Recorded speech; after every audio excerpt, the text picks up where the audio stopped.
how do we select specific registers to read or write? So for example, if we have instruction, now going back to the same discussion, when we have an instruction like this, add, let's say S1, S2, S3,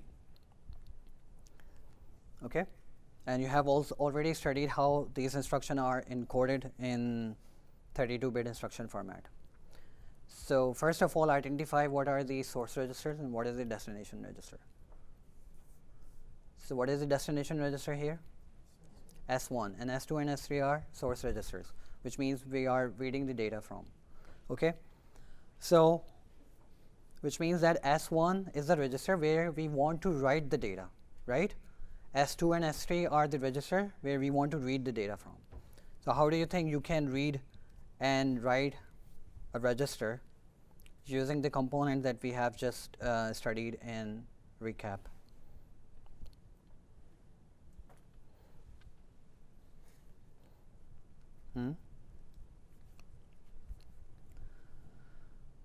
So we have studied two components, main components, the decoder and the multiplexer. Decoder helps us activate one of the many outputs. Okay, multiplexer help us select one of the help us connect one of the many inputs to the output.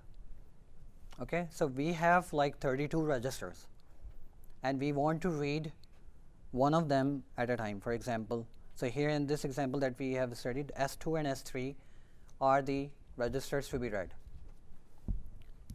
right? So which component we can use?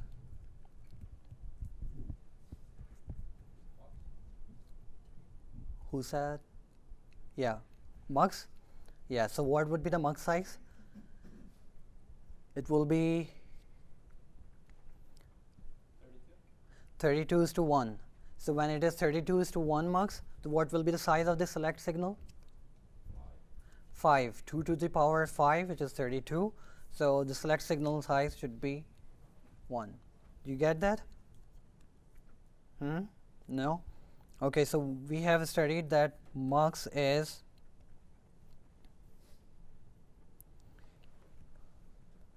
so we have this mux and the select line, and we have, let's say, two inputs. Let's say R1, R2 corresponds to two registers, and here is the output. So we can read any register by specifying the value in the select line. If I specify 0, R1 will be selected, or let's say this is 0 and this is 1. And if I specify 1, R1 data can be read and put at the output ports, right? If we have 32 registers, what would be the size of the mux then? So it should have 32 lines. Sorry about my drawing. It should have 32 lines, right? R0, R1, all the way until R31. Okay? And how can we select 31 lines, 32 lines with the help of select signals?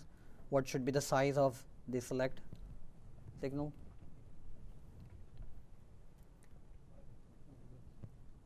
Come on. What was the size of the select signal here? It was only a single bit, right? It could have either a value 0 or 1. For example, if I have 4 more values, R1, R2. Now I have 4 values. How can I select these 4 values? What minimum number of bits in the select signals will be required to select these values, 0, 1, 2, and 3? It will be 2. So in 2 bits, we can represent either 0, 0, 0, 1, 1, 0, 1, 1, right? Similarly, we have 32 values. So what value, what number of bits are required? 5. That will be sufficient to represent a value up to 31. So you can represent a value up to 31 in 5 bits. So starting from 1, 2, 4, 8, 16. So if you set 16 and then 8, which is 24, and then 4, which is 28, and then 2, 30, and then 31. So there are 5 bits are required. So again, as I said, that if the input lines are 32, you have to have 2 to the power 5 represented in 5 bits in the power of 2, and this would be the select lines. Okay. So we need to have a mux 5:1 mux, sorry, 32:1 mux for reading register RS1, same as it required for RS2. Okay. Why do you see RD here also?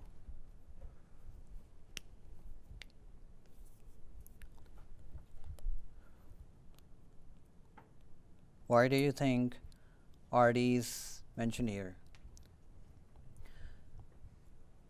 First of all, think of where these 5 lines, 5-bit signal is coming from. Where this 5-bit signal is coming from. Who is going to select what register to read? Recall the instruction format. The instruction 32-bit instruction format. Remember the 32-bit instruction format, the journal format? So what do we have in 32-bit instruction format is, first of all, the opcode. The second thing is RD, and then func3, and then RS1, RS2, and then this func7, right? So what is the width of this signal? How many bits are there? 5 bits, right? This is for 5 bits and this is 5 bits. So these 5 bits can directly go into the mux. Okay? These 5 bits will directly go into the mux, and it will help us select R0 or R1 or R31. Get it?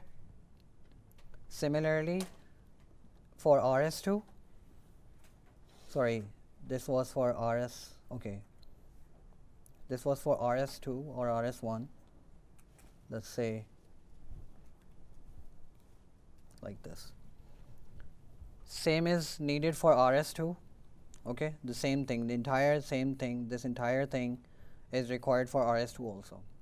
But in some instructions, we do not have RS2, we have RD. And what are those instructions? When we do not have the RS2 field, we do have the RD, yes? Store instruction. So in the store instruction format SW, we do have, let's say S1, offset, and then let's say S2. So S2 is also source register, which is RS1, okay, and S1 is acts as a RD, okay, but it is also a source register, which helps us read the data from this register and put it into the memory. What happens to this field? It becomes the offset, 12-bit offset, okay. So this is why we have, sorry, for RS1 we have 1 mux, for RS2 or RD depending on the instruction type, another mux, and it will read the data 1 and read data 2. Okay, this is the 32 bits data. What component should we use to select the specific register to write? We have studied the mux can be used to read the data, and we have to write the data at a specific register. So you have many outputs and you have to select one of them. Are you getting what component you can use? Decoder. Okay, and what will be the size of decoder? So we have already studied 3 to 8 decoder. When there are 3 input lines, I have 8 output lines. So here we have how many outputs? 32. So the input size would be 5 bits, and that 5 bits will be coming from the RD field in the instruction. Okay, and that 5 bits will decide where to write the data. Okay, so we need 5 to 32 bit decoder. Okay, Any question here? And this is how the internal structure of only the writing circuitry will look like. So these are the registers. Okay, you have 5 to 32-bit decoder, and there is a write signal. So when for example, in the example that we have taken, add instruction S1. So S1 corresponds to register number, let's say 1. Okay, so you will write register S1. It will activate this signal 1. All of them will be 0. Okay, only this line will be 1, which will go into the one of the AND gate. And because we are writing, we will set this write signal to 1. So when both of the inputs are 1, it will activate register 1, and whatever data at the input ports here, it will be stored at Q, or it will be stored in the register. Okay, and you can see the write signal is same write signal is going in all the registers, but because the decoder is controlling where to write, it will remain 0. All of them will remain deactivated. Only the register we want to write will be active. Okay, understand? Anyone, any question? Do we have to memorize this? No, I'm just explaining. All what you need to memorize is a very small thing, even though you do not need to memorize it. Okay, so here this is a 1-bit signal, write signal. This is the 5 bits value that is coming from the instruction. Okay, so RD field, okay, that will decide where to write, and what to write is the 32 bits data.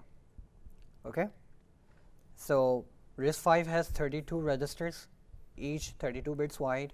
Again, we have been repeating the same thing. So this is what you should remember, the only diagram. Okay, so we will be using only this high level diagram, which has it's a block diagram which shows that whatever you want to write here. So it's a read register number 1 if you want to read a register. So you will specify a 5 bits value here, another 5-bit value to read register number 2, write register, another 5 bits value, where do you want to write, and the 32-bit value, what you want to write. Okay, so sorry, this is not the one I wanted to look. Sure, yeah. So we have already seen this multiplexer, which helps us select the registers we want to read. Similarly, we have the writing data to register. We have just discussed this, and where we want to write, and these both are a part inside this box. So all what you need to know is this only. Now moving onwards. Okay, so but I have already explained what is going inside. This is also in the high level explanation. We did not dig deeper into how the D component, the D flip-flop is created. Okay, and the write signal, if it is 0, it will not write anything to any data. When we have to write, so for example, if you are using an add instruction, so you should know that add instruction writes the data into a register. So in that instruction, the write signal is be set to 1. Okay, for example, store instruction, the store instruction does not write any data. Okay, so in that case, the write signal will be set to 0. Okay, so this is 5 bits read register, 5 bits read register number 2, and the 5-bit write register. All of these are coming from the instruction format, 32-bit instruction encoding. Okay, and this is the data which we want to write, which will be 32-bit, and these are the registers data that we want to read. And this data now, from the next point onwards, it will be passed to the arithmetic and logic unit, whatever action we want to perform. So this is out of the big processor block diagram. This is one such component that we will be using. So the register file is actually this one, which you have been looking so far, like all the registers stack up one another.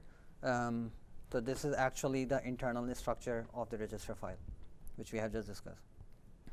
So when we want to read the register, just set registers numbers, wait for data to be ready, and then if you want to write the register, you have to assert the write signal to 1 and wait for clock to change, and the clock signal is not shown, and we will not be showing the clock signal in any of the processor diagram, but it is understood that there is a clock. Okay.